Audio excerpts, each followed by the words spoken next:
We carefully pick out what we wear to the gym to make sure we look good in the eyes of the other gym goers. We beat ourselves up after meetings running through everything we said or didn't say, worried that coworkers will think we aren't smart or talented enough.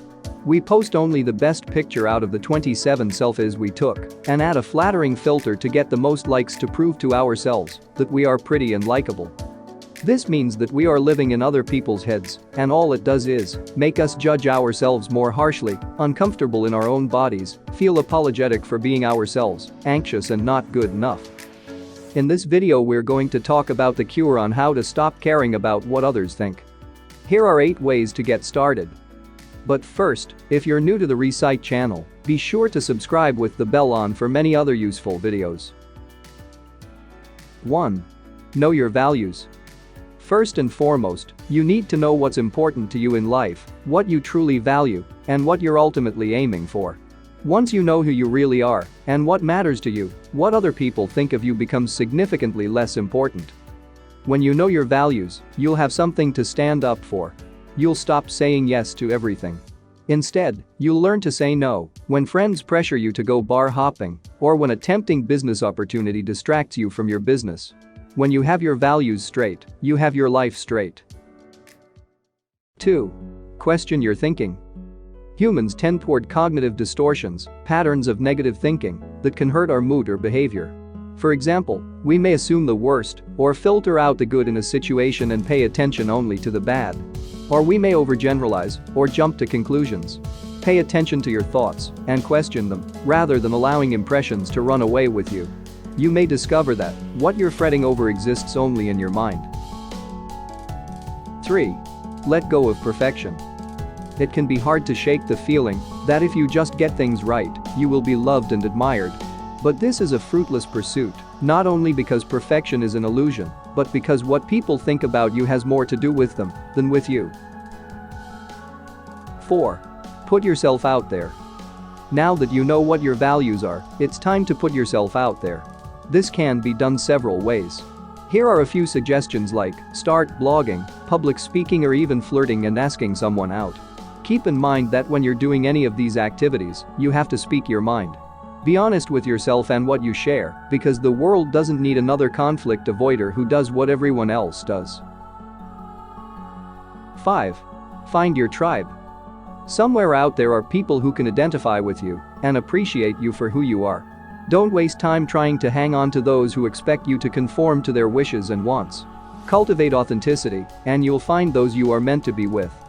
As Brown writes in Daring Greatly, because true belonging only happens when we present our authentic, imperfect selves to the world, our sense of belonging can never be greater than our level of self-acceptance. 6. Create a growth list.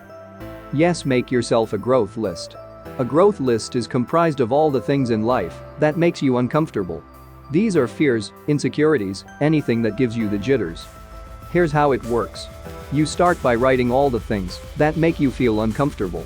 Then one by one, you do them. Once you complete the task, you move on to the next and repeat. It might be hard at first. But surprisingly, it gets easier the second time, then even easier the third time. Before you know it, you will no longer be uncomfortable with the task. You would conquer your fear. This exercise does wonders. You can read all the books in the world about being confident or getting over your fears, but if you don't take action, you're just someone who's read how to ride a bicycle without ever having ridden one. 7. Travel alone. If you're looking for an ultimate transformation that combines all of the points we talked about, you should travel alone. Traveling with other people can be fun, but you won't get the opportunity to truly get out of your comfort zone. You'll be exposed to different social cultures, break social norms that you didn't even know existed, and ultimately, be forced to burst out of your small bubble. Bring as little as possible and fit everything into one backpack. Plan nothing except for a one-way flight ticket to your destination. Figure everything else out when you're there. Trust me, you'll be just fine. It won't be easy initially, but don't get discouraged. Being comfortable with the uncomfortable will grow with time. You may struggle with it every day, as do many others. But you need to get started today. The world is already full of people who obey the status quo. But the people who don't care are the ones that change the world. Be the latter. Start living life the way you want, be fearless like you once were as a child, and always stand up for the truth. Someone has to. 8. Accept a helping hand. The anxiety you feel about what others think can sometimes be overcome with a little self-awareness. But in some cases, especially for those with underlying trauma or mental health issues, professional help can help you get to the root of your feelings. Allow yourself to reach out for the care you need, rather than prolonging your suffering. Thanks for watching, and if you found the video useful, hit the like button. Tell us in the comments, what do you do to get out of your comfort zone?